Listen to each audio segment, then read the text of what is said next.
Nothing shows up our backwards approach to everything as much as our cultural fixation on identity.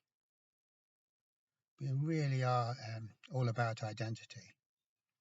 We totally think it's great, and that everyone should have one, and that no one should ever disrespect your identity, whatever it might be. So this sounds like a freedom in one sense. We're free to identify, but being free to identify isn't necessarily, or it isn't at all, a freedom on the deeper scheme of things. It's like saying we have the freedom to imprison ourselves. So, well, or having the freedom to give away our freedom. It's another way of putting it. Because there's no freedom in an identity. There can't be any freedom in an identity because we aren't an identity. And so if we think we are, then who we really are doesn't have any freedom in that delusion. It's a prison that we can't see. We could say that this business of having an identity is the root cause of all of our neurotic mental ill health. So far from being something that's going to do us any good, it does us an awful lot of harm. Though it's not immediately obvious why that should be, or how that can be. But there's two things we can say about this situation of having an identity, both for ourselves and for others, because the identity is for everyone. It's our cover story, it's our disguise, it's our camouflage. Oh, I'm such and such. How are you? Pleased to meet you. How are you doing?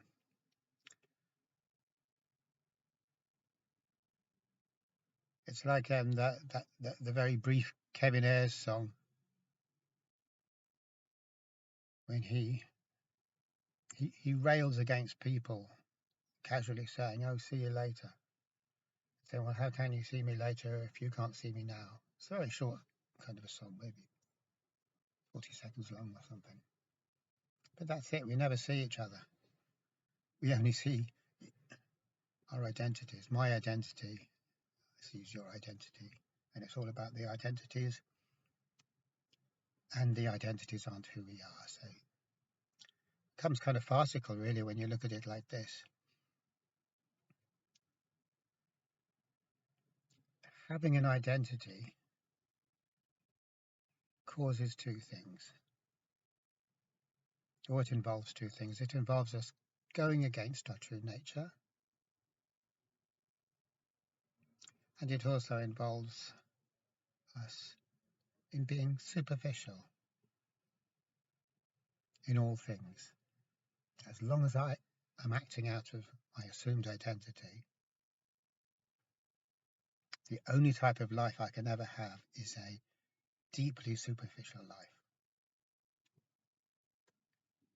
Deeply superficial is kind of like a euphemism for unreal. My life is superficial because everything I'm saying that I'm doing stuff for, I'm not, because I'm not my identity, so nothing is true. So you could also say that instead of saying that our being an identity makes us superficial, we could also say that it makes us insincere in everything we do. I can't help being insincere, because nothing that comes out of me is coming from who I truly am. It's coming from who I'm pretending to be and who I don't know that I'm pretending to be. So it's coming out of this delusion. So I can't be sincere from this basis. I can't be sincere from the basis of thinking I am who I'm not. In other words, I can't be sincere in a game, because the game's a game. It's not to say that we should never play games or games are very wrong. It's just that there's no sincerity in a game because a game is a game, and if we want to be sincere, we have to stop. We have to drop the mask. Then we can be sincere. If we've got the mask on, then there's only the mask and the emotions of the mask and the actions of the mask and the intentions of the mask. There's no sincerity. And that's okay. There's nothing wrong with having a mask. We can put a mask on, play it being such and such a person. But the thing is that we don't know we're playing ever. So we never take the mask off. We don't know that it is a mask. So because we never take the mask off, we're condemned to be insincere the whole time without knowing it. So clearly this isn't a great situation. It doesn't feel nice to be insincere. We all have to be insincere sometimes, one way or another. We might pretend to like someone when we don't. We might pretend to be interested in something that we couldn't care less about. It's necessary to do that sometimes, maybe. But to be sincere 24/7, year in, year out, that's not going to give us a particularly good feeling. There's going to be some very unpleasant kind of nasty kind of hollow feeling inside of us that we'll have to try and cover up by throwing ourselves into our games even more.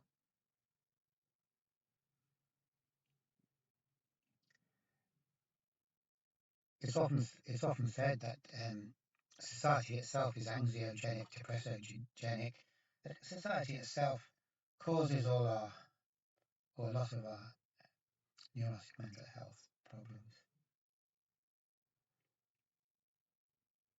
And there's all sorts of things we could say about society, like how it's unhealthy, why it doesn't bring out the best in us, why it automatically rewards people who behave in a way that is contrary to their true nature, i.e. rewards us for being controlling and avaricious and uncaring and callous and manipulative and all the rest of it. So we could go on, and all of it's worth talking about, all of it's interesting, it's all good stuff. You could fill books and books up with it. But if we wanted to pare it down, we could say the same thing that we've just said for identity. We can say that society forces us, compels us to go against our own true nature, and that's definitely not a recipe for mental health. I mean, if we take it that health originally means wholeness, being completely conflicted against ourselves, obviously, is not the same thing as a state of wholeness. It's a state of dividedness, fragmentation. It's a state in which I'm against myself, and so even when I come out on top, I'm coming out on top of myself. I'm beating myself. I'm winning out over myself. So even when I lose. And the other thing that we can say about society is that it is unremittingly superficial. Every single little thing about it is superficial. It cannot be non-superficial. There can be nothing non-superficial in society, in the collective way we have of seeing things and dealing with things.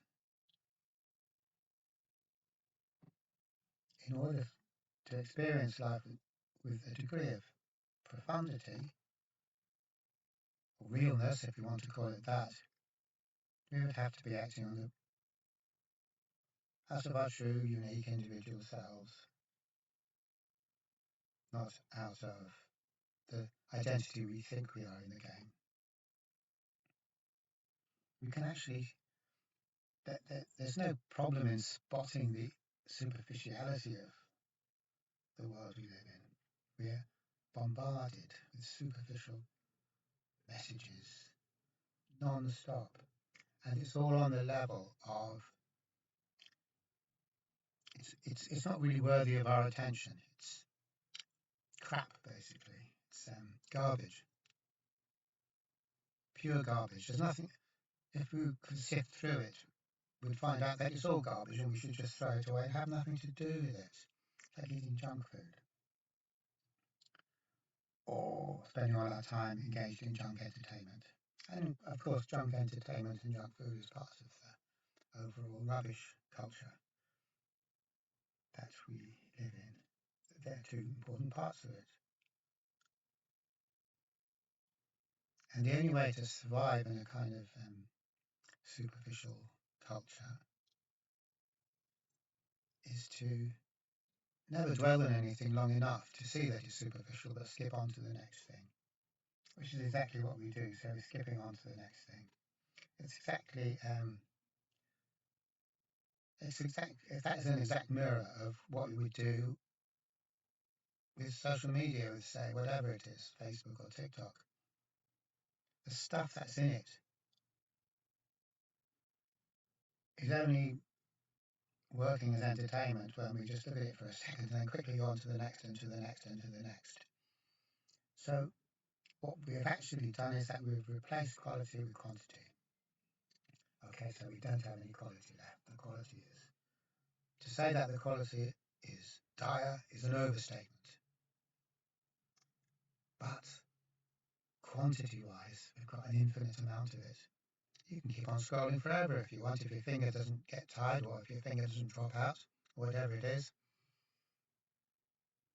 You can keep on doing it forever because there's an infinite supply of it.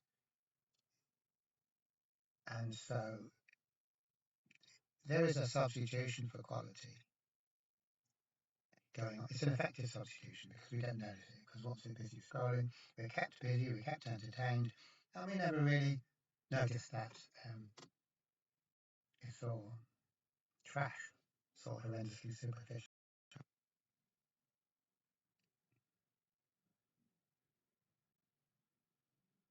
This has a lot to do with the way that life is all around. Life in our present culture is all based on selling stuff or buying stuff. And this is so very natural to us, we don't see anything wrong with it. How could life not be about buying and selling, you might think? What else would it be about? So the images that we bombarded, they're all trying to sell us something. It may be straightforward. The images might be trying to sell us a product. It's fair enough. But it goes beyond this, because even when there is no product, there is still a product, because the product that's being sold is a complete package, a complete way of life. So if we see some kind of image of socially adapted people having fun, having an interesting life, that is a promotion for our way of life, because it's saying, look, if you do this, you can have a meaningful and rewarding and fulfilling life.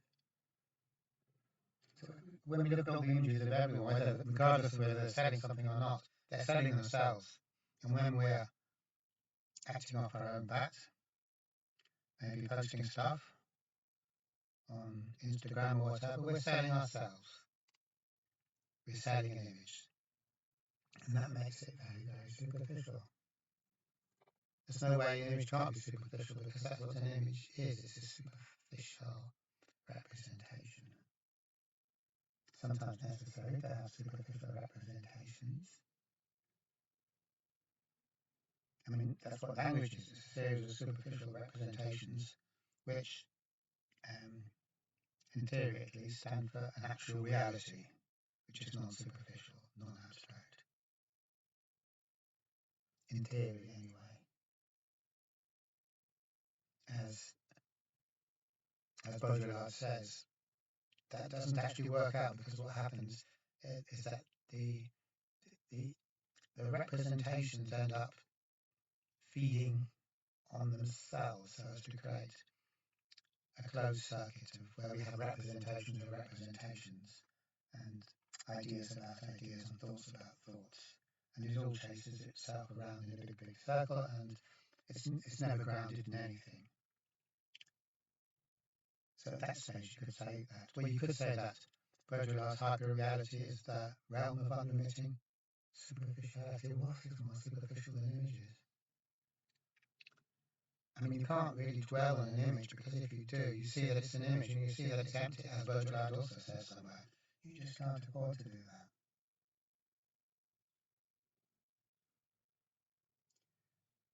And so we can see that all of these things to tie together the fact that we're living in a capitalist stroke consumerist world. It's all about selling things, and it's all about entertaining ourselves and never looking at anything for too long in case we find out that it's rubbish. We can say all of that, and they all do tie in together. And none of it is actually good for who we are. None of it feeds us, because we need something that isn't images.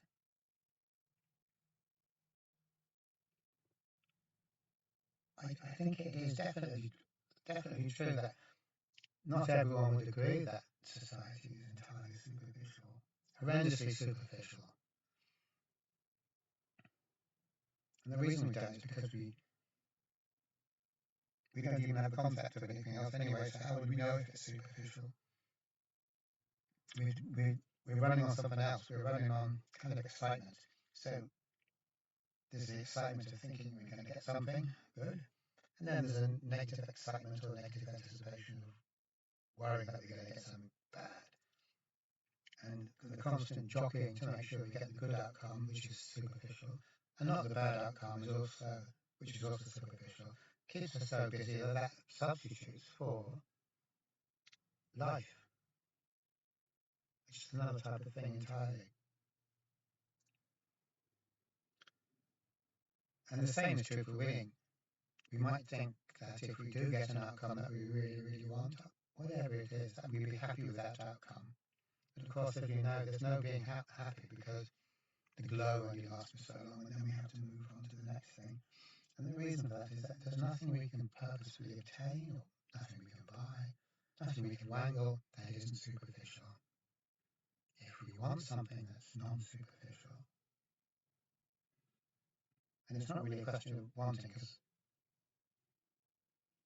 that's like saying, do you want to be in reality, or would you rather carry on being stuck in hyper-reality? It's not that we want to be in reality, but just that trying to pretend that hyper-reality is reality is ultimately untenable. And it's ultimately untenable because the suffering increases to a point where we just can't stick it anymore. So this is where we come to the connection with the neurotic mental health conditions. In this world, in this hyper-real world, which we're also pleased about, and which no one ever says a word against, really, even though we might point the finger at this and that and complain about this and that, we never see the whole thing as being what it is.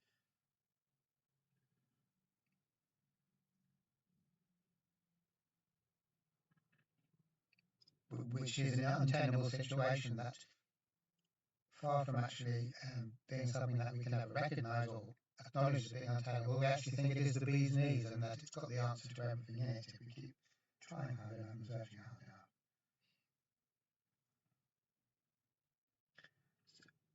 This means that if neurotic suffering is how the game fails, how we start to be unable to play the game of unremitting superficiality anymore, it means that neurotic suffering is actually what's helping us in this situation. Nothing else is. Everything else is feeding the illusion. The only voice that's speaking out is the voice of our neurotic suffering.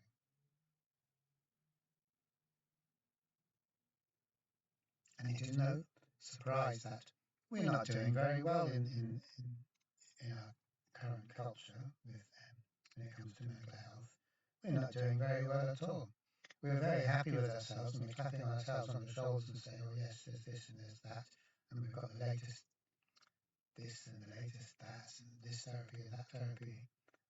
And we actually sound to ourselves as if we know what we're talking about. But how can we know what we're talking about when we've got it all backwards? When our idea of working towards mental health is trying to make life in the hyper-real world tenable when it isn't tenable. When our idea of mental health is to make the type of existence we have when we are believing ourselves to be this identity, to be a goal that we should be able to mistakenly believe ourselves to be some kind of mind-created identity that is confirmed by the world around us and the people around us, to be our passport, our ticket to ultimate enjoyment, ultimate satisfaction, ultimate meaning in life, when it is profoundly, profoundly meaningless. So the very endeavour, our endeavour of mental health, is really all about trying to maintain a situation that is harmful for us, not good for us, and trying to make out that the world that we have created for ourselves and the world that we do live in, when it makes us sick, trying to make out that it isn't that awful trash world that we've created for ourselves that's making us sick, but that is something else. It's not the garbage world at all.